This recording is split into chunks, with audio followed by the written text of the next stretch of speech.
మాజీ ప్రధాని స్వర్గీయులు అటల్ బిహారీ వాజ్పేయి ప్రేరణ ముందుకు తీసుకెళ్లాలని మంత్రి సత్యకుమార్ తెలిపారు. జీవితంలో అవినీతి మచ్చలేని వ్యక్తి వాజ్పేయి అని కొనియాడారు. వరుసగా 3 సార్లు కేంద్రంలో బీజేపీ అధికారంలోకి రావడానికి కారణం వాజ్పేయి వేసిన పునాది కారణమని ఆయన గుర్తు చేశారు.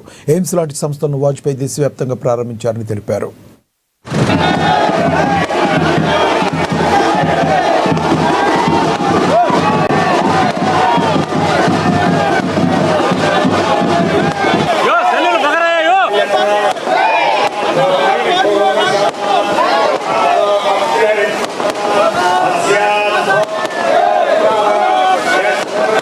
ఒక మామూలు కుటుంబంలో పుట్టిన వ్యక్తి 70 సంవత్సరాల పాటు రాజకీయాల్లో ఉంటూ దాంట్లో 10 సార్లు లోక్సభకు గెలిచి 2 సార్లు రాజ్యసభ మెంబర్గా ఉండి 12 సార్లు పార్లమెంటేరియన్గా ఉండి అటువైపు కన్యాకుమారి నుంచి కాశ్మీర్ దాకా ఈశాన్య భారతం నుంచి ముంబై దాకా ఈ దేశంలో ఈ ప్రాంతమని కాకుండా ఆ జిల్లాని కాకుండా ఎప్పుడూ నిరంతరం పర్యటన చేస్తూ ప్రజలతో మమేకమవుతూ రైతాంగ సమస్యల మీద గలమెత్తుతూ ఆ సమస్యల పరిష్కారం కోసం పార్లమెంటులో తన వాగ్దాటితో ఆనాడు ప్రభుత్వాన్ని మెడలు వంచి ఆ సమస్యల పరిష్కారం కోసం ప్రయత్నం చేసేవాడు అటల్ బిహారీ వాజ్పేయి గారు.